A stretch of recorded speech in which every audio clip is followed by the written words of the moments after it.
blood runs cold at specters rising from the moss-grown grave, or bloody murder of the innocent, while the evil and the damned hold sway, now is the time to leave. All right, if you prefer to stay, come with me now to the strange and forbidding house that fades and reappears strangely in the mists of the moors where it is situated. The house of Cadmus Melchior, where the handsome Baron Mark Staunton is making a request which sounds more like a command. I want Melinda. Must you invade my privacy? This laboratory is open to no one but me. I was your son-in-law. I have the right. I cannot live without your daughter. Melinda has been dead for 7 years. But you can raise her from the grave. You must. It's true. I believe I am very close at last to the elixir of life. Then in God's name, use it to bring Melinda back to me. No, not yet. Not yet. You were so close to death yourself. What are you afraid of? My fear is more for you.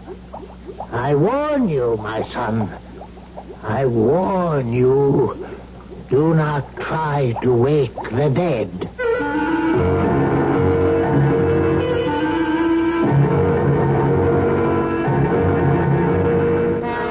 Our mystery drama, The Spectral Bride, was written especially for the Mystery Theater by Ian Martin and stars Michael Wager and Joan Loring. It is sponsored in part by Anheuser-Busch Incorporated, Brewers of Budweiser, and Buick Motor Division. I'll be back shortly with Act One. Never heard of beer on the rocks? No? Swell. The people who brew Budweiser never have thought ice in your beer was such a cool idea anyway. If you only knew how ice cuts down the head and waters the taste. Oh, a chilling thought. A downright tragedy with Budweiser especially. Budweiser is the king of beers. The only beer in America that's beechwood aged, naturally carbonated. Which means Bud brews its own bubbles. Tiny ones over a dense lattice of beechwood strips. The beer ages the best way, the right way, naturally. But add an ice cube and bloop, there goes all that extra effort. So if you forget to cool enough Bud, skip the cubes and put your Budweiser on ice for a while on the coldest shelf in your refrigerator. Even if the wait does frost you a little, it'll be worth it. Anheuser-Busch, St. Louis. It's Frigidaire Factory Discount Days. Frigidaire Factory Discount Days? What do you get? What do you get? Coupons for cash refunds. Cash refunds? That's right.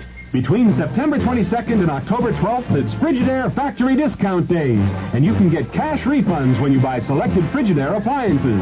You get a $10 cash refund direct from Frigidaire when you buy an FPCI 170T refrigerator, an RSC 36 range, a WCD washer, or a DCD dryer. You get a $15 refund when you buy an LC2 or an LCT 120 Skinny Mini Home Laundry Center. And you get a $25 refund when you buy both the washer and dryer. To receive your refund, just mail the coupon provided by your Frigidaire dealer and proof of purchase direct to Frigidaire. Coupons for cash refunds? Where are they at? Where are they at? At your nearest Frigidaire appliance dealer. So have a good day on Frigidaire.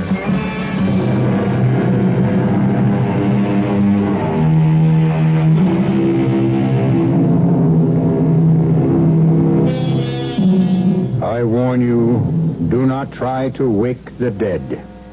And yet, who among us who truly believed that some power could restore a loved one, could be strong enough to resist the temptation? Let us remember, too, that in other days, an alchemist was a man accorded most infinite respect.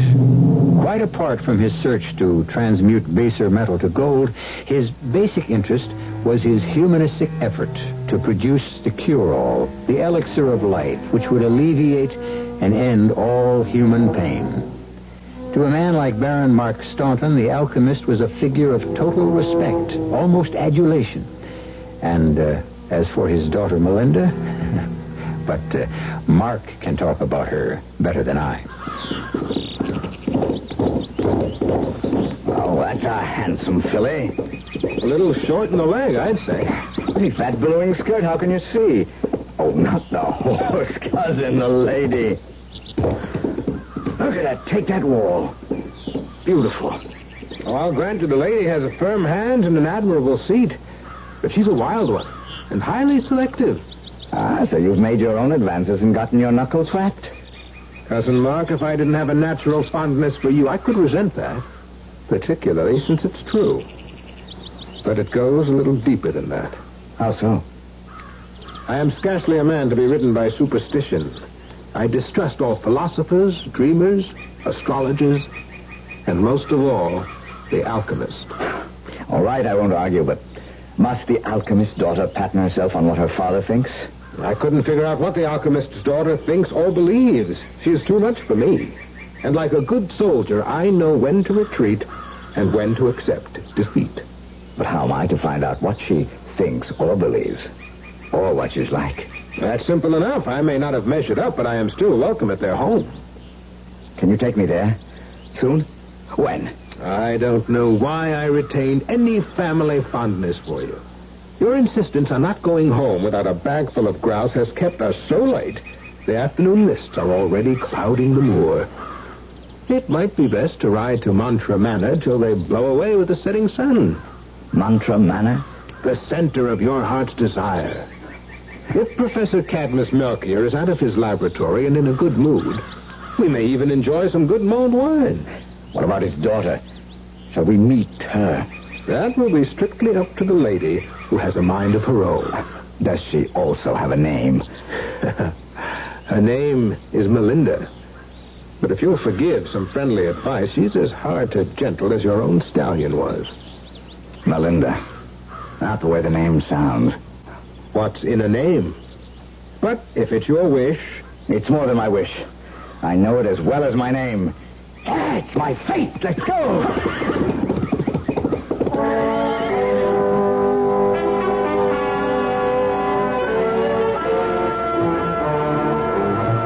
The alchemist was a tall, cadaverous man with piercing green eyes that gleamed like emeralds from the shadows beneath great tufted brows. But my own eyes had little time to spend on him. Instead, they followed Melinda as though controlled not by me, but by the spell of her presence. She had changed to a long white silken robe which clung to her body. Her face was impassive, but the long raven hair danced in curls against the white of her dress and her skin. And her eyes, so dark brown as to be nearly black, shone with excitement and mystery. You picked a fortunate hour, Baron Hayward, to visit with me again. Just at the evening meal. You and your friend will join me? After a day's hard riding, I would be honored to accept your invitation. And your friend? Mark? Mark! What? We have been invited to share the doctor's meal. Most gracious of you, Dr. Cadmus. First, some wine. Melinda? Bruce. Thank you, Melinda. Sir? From your hand. Even wormwood and gall. I trust you will find my wine more to your palate than that. Sire? Thank you, daughter. You may leave us alone now. I could have killed him cheerfully. Naturally, I thought Melinda would be joining us. Here I was, already hopelessly in love, and instead of being able to feed my eyes on her, I had to face some strange gelatinous potion ladled from a steaming pot onto my plate.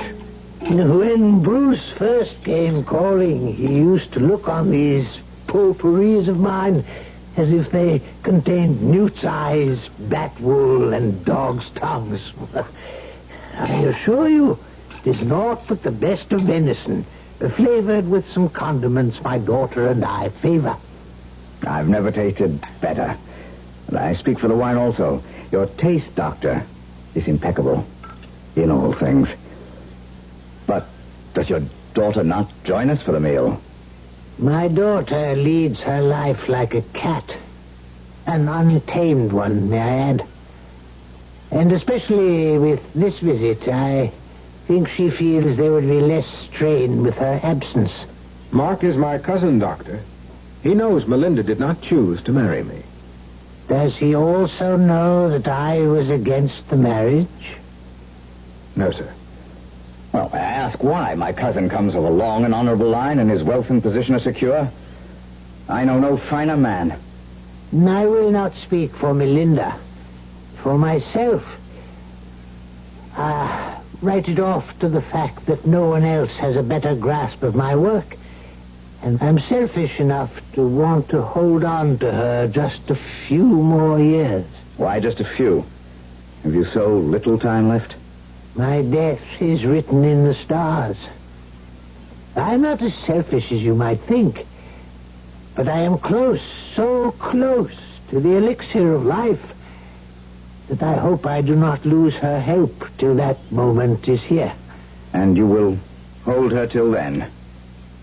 I will try. The end is all. At my age, I'm less concerned with ends than with beginnings. My remark in itself might have seemed harmless enough. But the professor or doctor was supersensitive to underlying meanings. And those searching eyes turned on me as if they could search out the uttermost meaning of my soul. I felt for a moment as though a ghost had crept across my grave.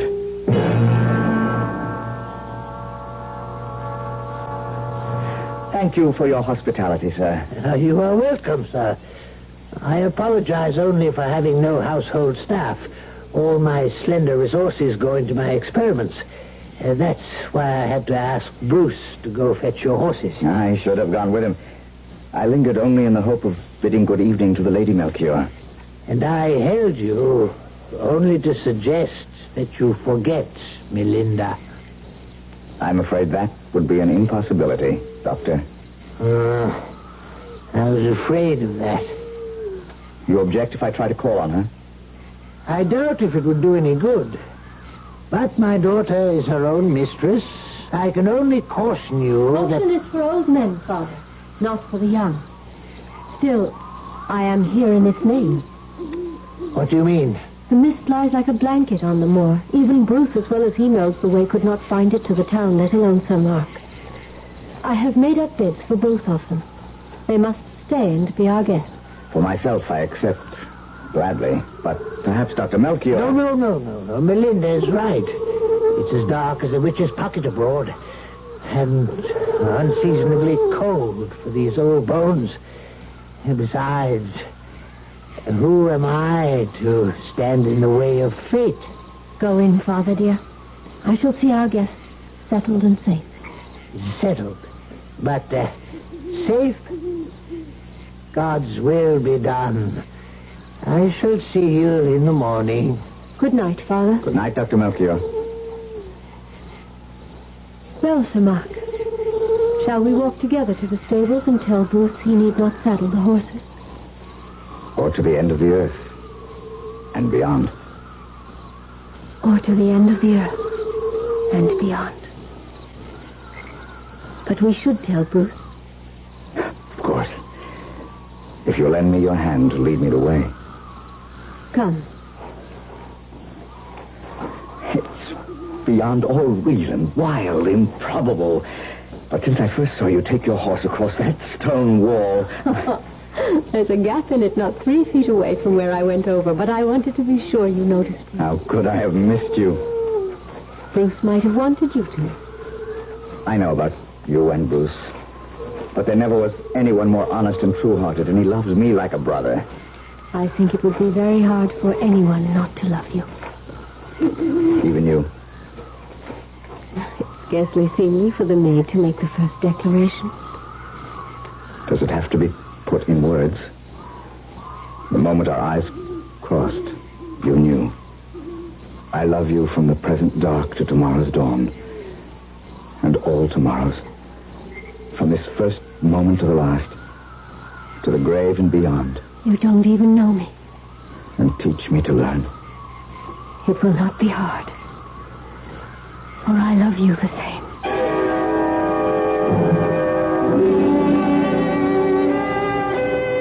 Tomorrow we will say the words. The actual words that bind us. Forever. Will you love and protect me and never let me go, Mark?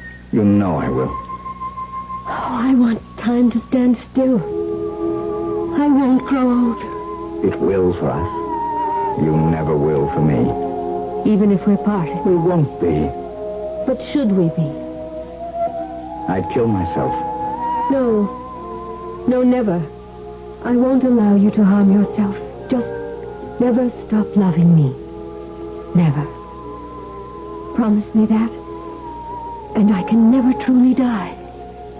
I promise you, and you will not die.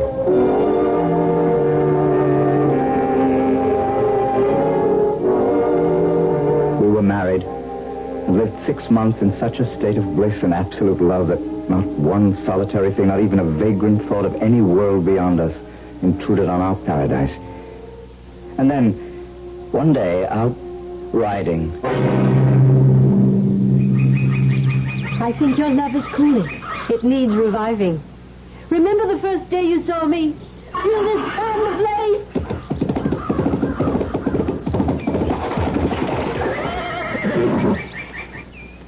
Before I could move, she clapped spur to her horse and headed for a high stone wall.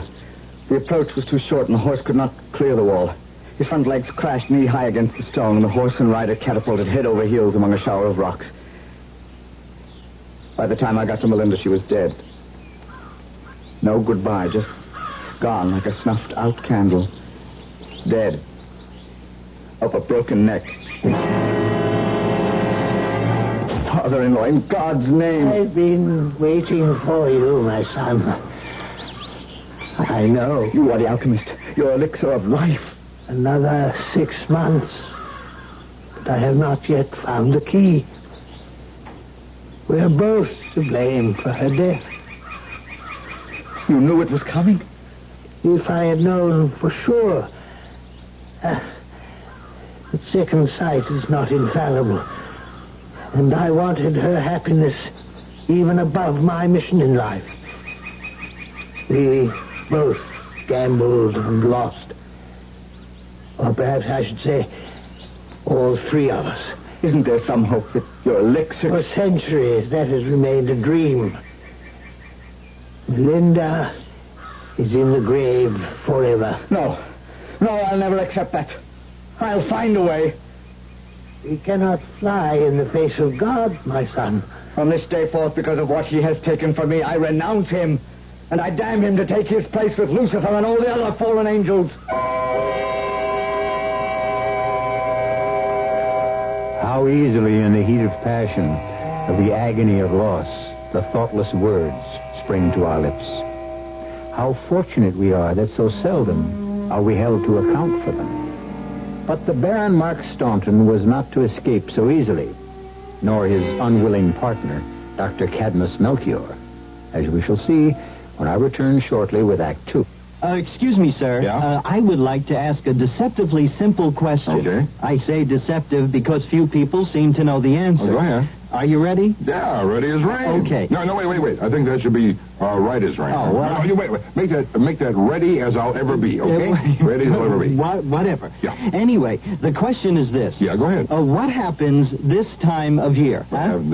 That's it. That's the question. That's the $64,000 question. That's the one for all the marbles, right? Well, That's the one that's on everybody's lips. Huh? Yes. That's the question. Well, Good. as everyone should know, what happens this time of year is that Buick dealers are giving great deals on 1974 Buicks, which of course means that this time of year may very well be the best chance you'll ever have to buy a Buick. From the thrifty but surprisingly elegant Apollo to the dashing full-size LeSabre to the Electra, which surprisingly enough is the second largest selling luxury car in America. Know it all. Pretty soon, it'll be time to go indoors and hibernate again. When you do, you'll start looking for ways to stay warm during those cold winter months. Frank Lieber here with some help from True Value Hardware Stores. They have Arvin's Radiant Fan Forced Heater, for instance, to warm that hard-to-heat workshop laundry area or any room in your home. Has a big reflector to move heated air faster and a safety tip-over switch. It's just $10.88. You'll stay warm on the inside, too, with the hearty meals you cook in Presto's 6-quart pressure cooker. It cooks up to 10 times faster, so foods retain their natural vitamins, minerals, and flavor. Made of sturdy cast aluminum, it costs just $14.88. True Value hardware stores have a General Electric Chronotel digital alarm clock, too, to help you get out of bed on those cold mornings. It's compact in size and has large, easy-to-read digits that rotate smoothly and quietly. It's only $9.88. You'll find them all at your nearby participating True Value hardware store.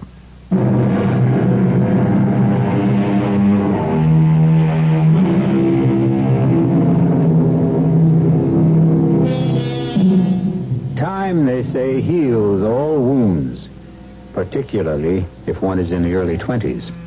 And loneliness was far from Baron Mark Staunton's natural estate.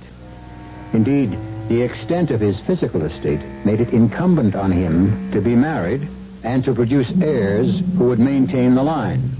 And so, within the year, he had married well, unlike his cousin Bruce, still a bachelor. Darling, why so pensive? Oh, I was just thinking of poor lonely Bruce. I swear he enjoys our children more almost than we do. I hope that isn't so with you. It certainly isn't with me, Mark. Oh, Anne, my lovely wife and mother. No man could ask for a fuller, richer life than I have. You find me a satisfactory wife?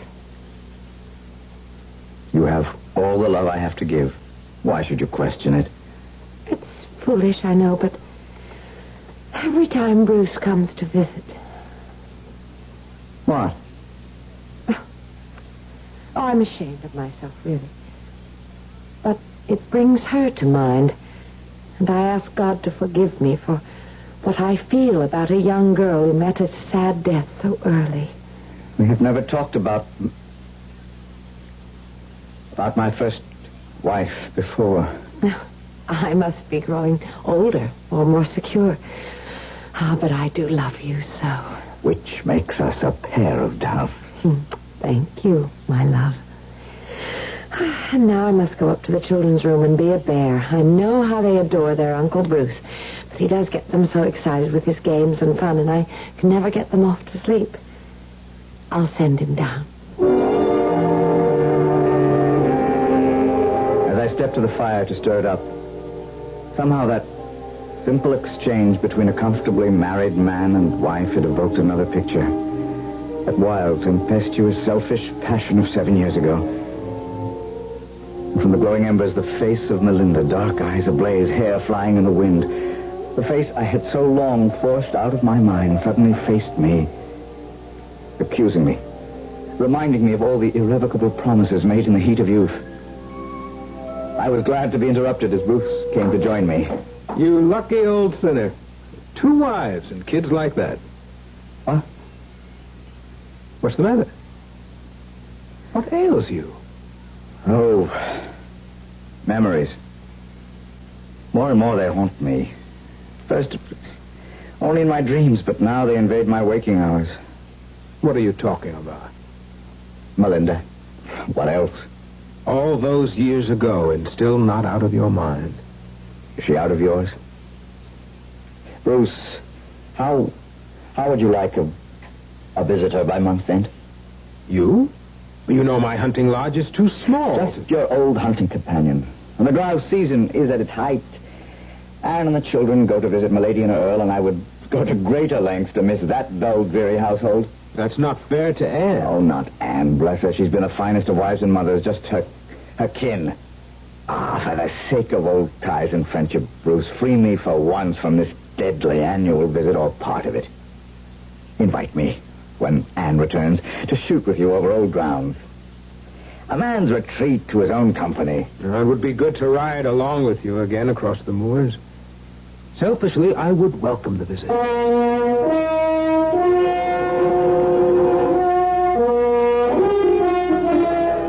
A whole month?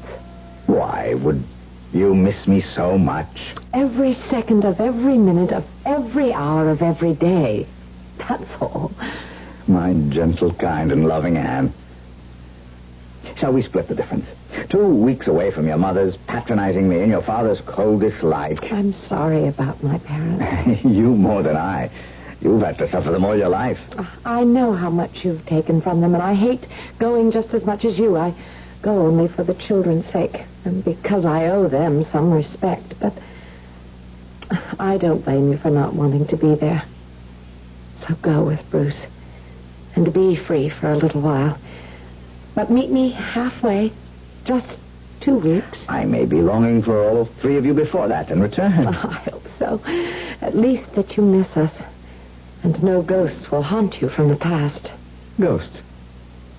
Well, didn't your first wife come from nearby Bruce's lodge? She did. And after 6 years under the ground, she is surely dead enough.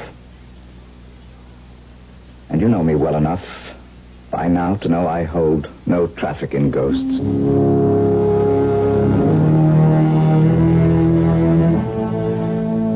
And so I went with Bruce back into the past.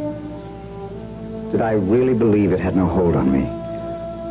Was the tomb I had built in the darkest recesses of my heart for Melinda total recognition of her death?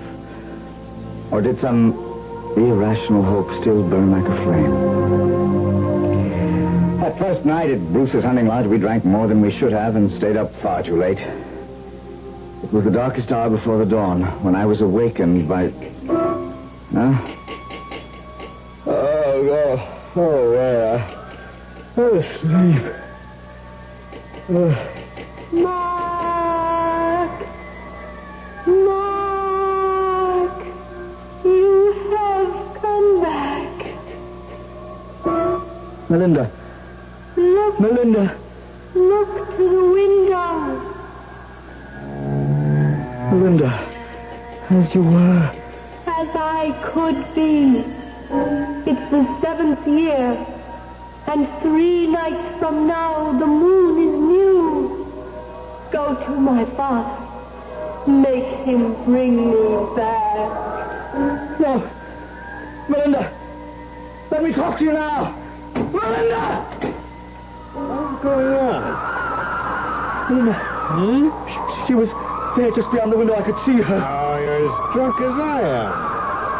Nobody outside that window. It's 30 feet to the... there'll be no hunting tomorrow. We're due for heavy rain. Oh, my head is splitting. Let's both go to bed and sleep off our carousing. I could ask for nothing better than that. But whatever sleep I had was fitful because, as Bruce had predicted, the rain came slanting down and the black clouds lay so low across the moors a man might have reached and touched them from the back of a tall horse. At last I could stand it no longer. I had to face the magnet which had drawn me back to my past. I looked in on my snoring cousin, breakfasted on black bread and brandy, and saddling my horse. Rode for the alchemist's isolated home. Suddenly it was 7 years ago, and I almost expected Melinda to appear out of the fog.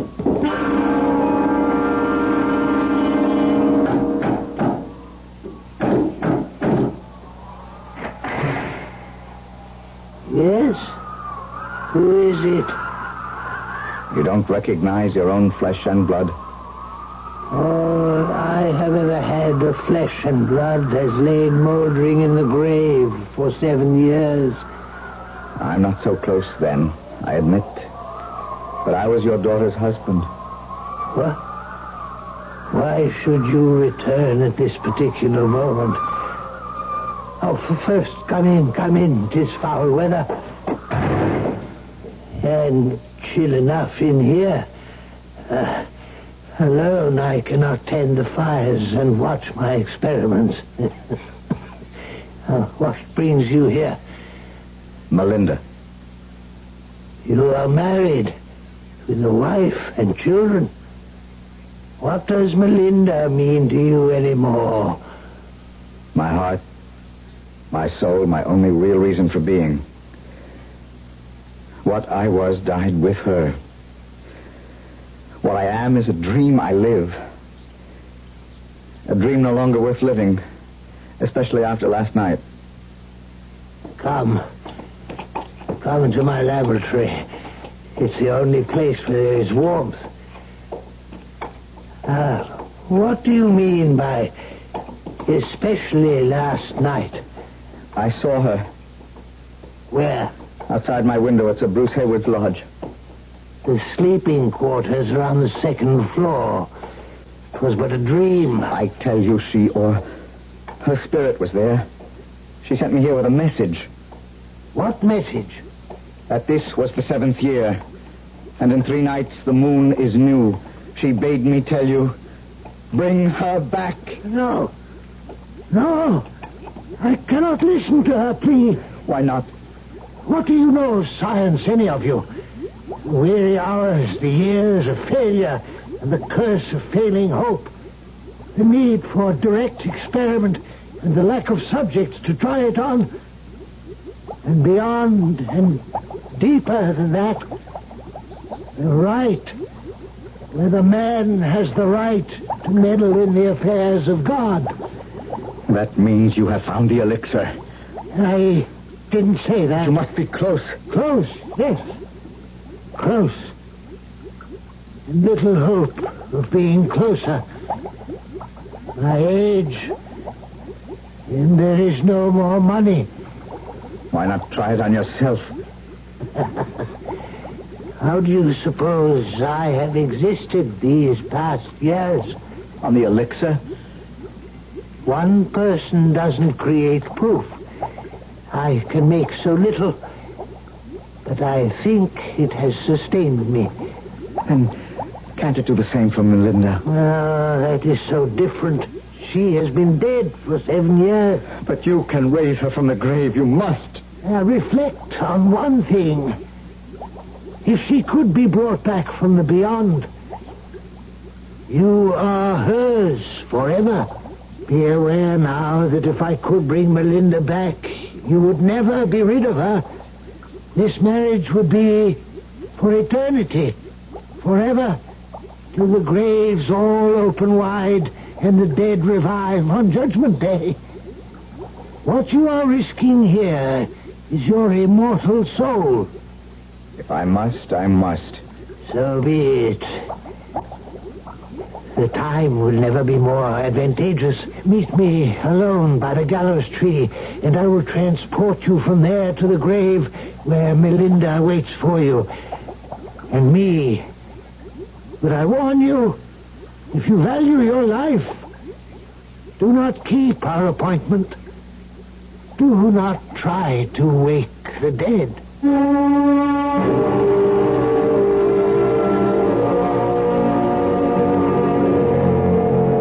A woman moldering to dust in the fetid earth, to be brought back to life. And if his first wife lives again, what happens to Mark's second? And his children? And most of all, himself? Could he live with both? Or must he make a choice? Will he be allowed a choice? In attempting to give life to Melinda, is he perhaps signing his own death warrant? I'll be back shortly with Act 3. I want that sinus medicine. Headache tablets? No, sinus medicine. Sinus tablets. Helps the headache and the pressure. Oh, you mean sign-off. Exactly. Headache pain is one thing. A sinus headache is something else. Sometimes your whole face can seem to throb with pain. You want relief. Take Sign-Off tablets. SINEOFF, the sinus medicine that gives you a full dose of pure aspirin, plus a sinus drainer. Sign-Off, the sinus medicine that helps relieve sinus pain while you drain. And Sign-Off doesn't stop there. Have you tried Sign-Off Sinus Spray, the fastest known form of sinus congestion relief? It works in seconds. That's Sign-Off Sinus Spray. When sinus flares up, use Sign-Off tablets and spray, only as directed. SINEOFF. Sign-Off. Exactly. Sign-Off, the sinus medicines in the bright red box. My daughter, the Dallas Times-Herald carrier, has what she calls some good news and some bad news. The cost of home delivery of the Dallas Times-Herald is going up. Starting October 1st, it's going to cost $3.40 to have the Dallas Times-Herald delivered in Dallas County. It costs more to deliver the paper because it costs more to produce it. For example, there's a worldwide shortage of newsprint, and costs have gone up 27% this year. There's also a shortage of printer's ink, and that cost has doubled. Okay, now for the good news. The Dallas Times-Herald is still the best-written, best-read newspaper in town. This year it won more journalism awards than any other newspaper in Texas. And this year it's overtaken the morning paper in total Sunday circulation. So while you have to pay more to have Dallas's leading newspaper delivered to your home, it's still a bargain. And a bargain these days is good news.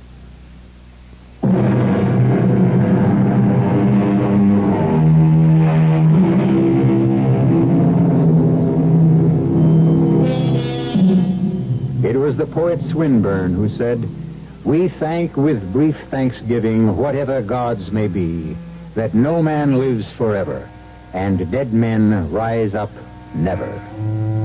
Certainly all of us could subscribe to that and believe in it, and yet we could oppose that other famous quotation from Hamlet. There are more things in heaven and earth, Horatio, than are dreamt of in your philosophy. Let's see which proves more apt this time in this tale. For 2 days I tried to find another world to escape to, but no amount of wine or liquor dulled my thoughts or dampened my hope. Fortunately, it had the opposite effect on Bruce, and so when I left on the night of the new moon for my rendezvous with the alchemist, he was out as if he'd been clubbed.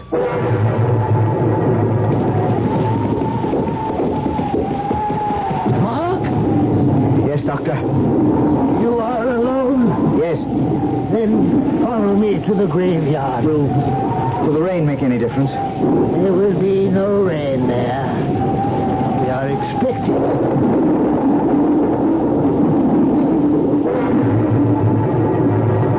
The old man was right.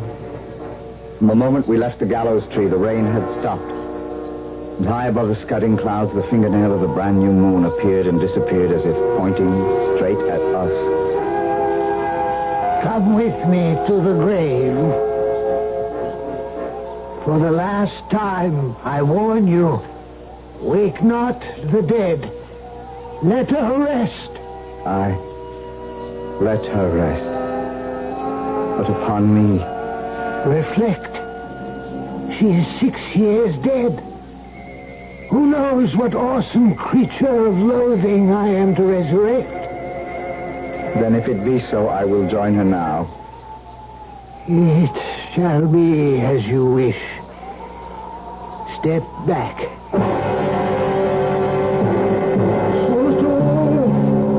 Now the Savior.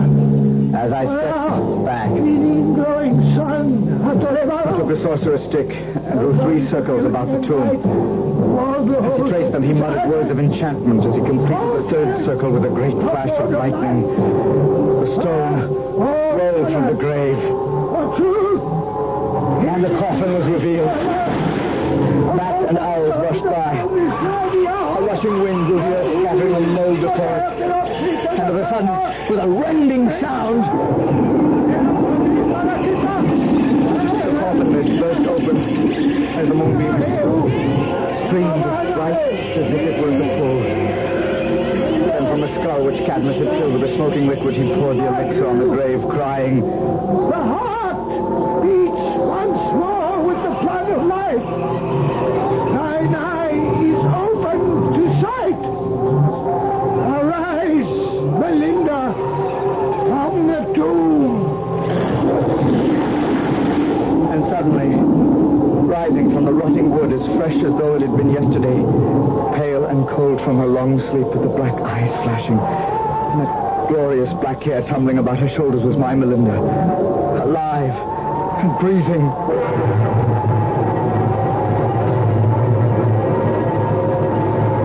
Thank you, my beloved doctor, for restoring her to me. My last act. My last warning. We should have left the dead in peace. May God forgive me. A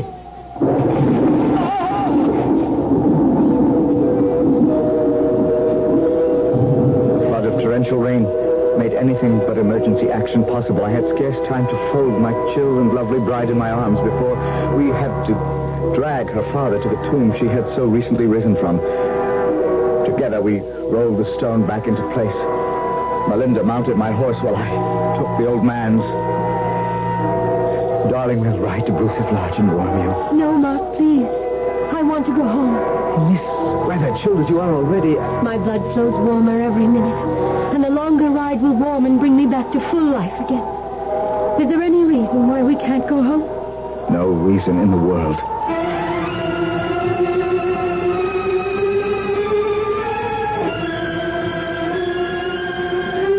Beloved, you're so cold, so cold. How could you expect the chill of the grave to melt so soon? Shall I take you to my bed and warm you with my body? Too soon for that. You're not my husband anymore. I am your lover. Who broke your pledge to me. Remember? Oh, Melinda, You left me to rot in the grave. I begged your father to try the elixir to raise you again. He said it was not ready. He told me he had foreseen your death if you married me. He felt it was God's will. So you married another woman, and with her you conceived the children who might have been mine. I did all that. But it was I who drove your father into bringing you back. And now? Anne and the children will not be back for 3 weeks. We have all that time together to renew our love. For 3 weeks? And then? Well, we will come to some arrangement, some place for you to stay, or part of the castle, or Anne back with her parents, whatever works best. No. I want that woman out of my life. Divorce. That would be next to impossible. The bishop I'm not interested in divorce. You will be all mine. Or there is nothing between us. She would have to die before she... Before she'd give you up. Then let her die. Her time has come. There is only one way for me, as what I was, and will forever be, your wife. Alone. I was warned. I should have known. Admitted it. And I was trapped. I loaded my pistols and mounting my horse rode for my father-in-law's house. And Anne. I had no clear idea of what my intent was. I was mad, of course, and possessed. I had to have Melinda no matter the cost. And Anne was in the way. At her father's castle, I found Anne in the turret. It was a mild evening with a soft wind blowing, and I didn't know what I would have to do after I'd explained it to her, like everything else in our life. She resolved it. Hear the gulls cry in the distance, Mark. So strident when they are near. So mournful far away. It's like a sound I've heard faintly in my heart ever since we married. I gave you all the love I had to give. You said that once before. I should have read it more clearly. I thought Melinda could be forgotten. Vain thought now. Oh, Anne, what can I say? Say? There's nothing to be said. What can you do? That's more to the point, isn't it? There are no halfways, and divorce would never be recognized. So what? Shall you shoot me? No. I wouldn't want to force you to do that. I used to come up here when I was a little girl, and I would think, how lovely if I could step from this turret, spread my skirts, and fly like the seagulls, skimming downward to the sea. It's because I love you, you see. Go fast, for no one knows you're here. Take care of the children. No! Goodbye. I love you. She was gone before I could reach her. Her skirts spreading like wings, but too weak to hold her up against the crags below. How long do you decently mourn a wife?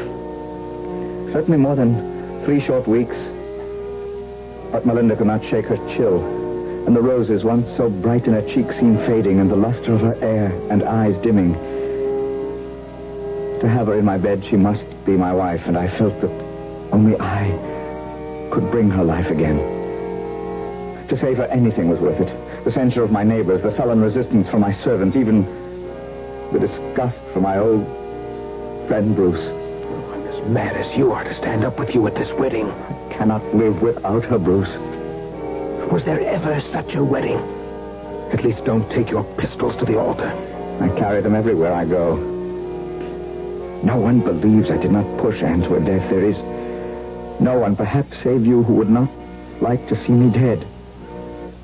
You and Melinda. Oh, God.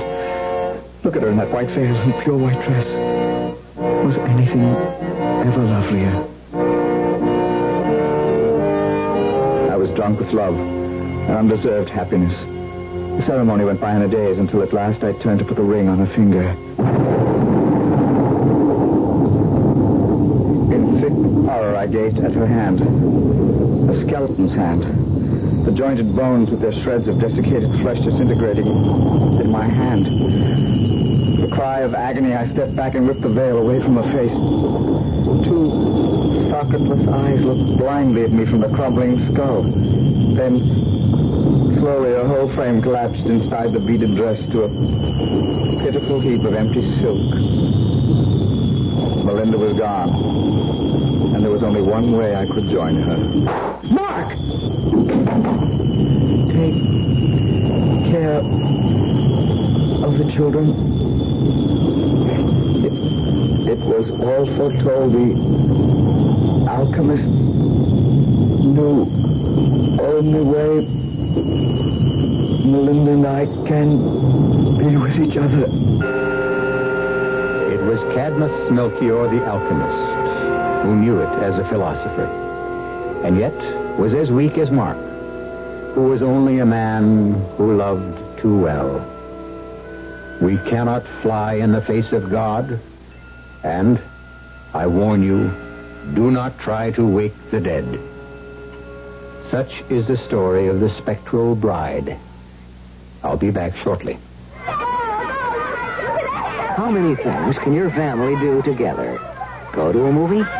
Go to a circus? Go on a picnic? Go on a vacation?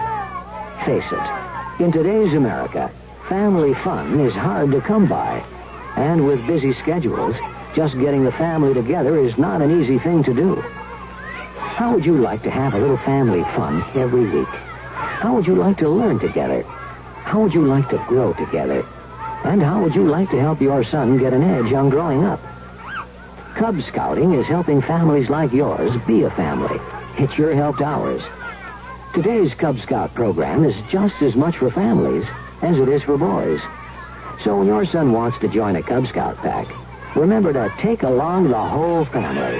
That's what Cub Scouting is all about. For the Cub Scout pack nearest you, call the Boy Scouts of America. They're in the white pages of your phone book.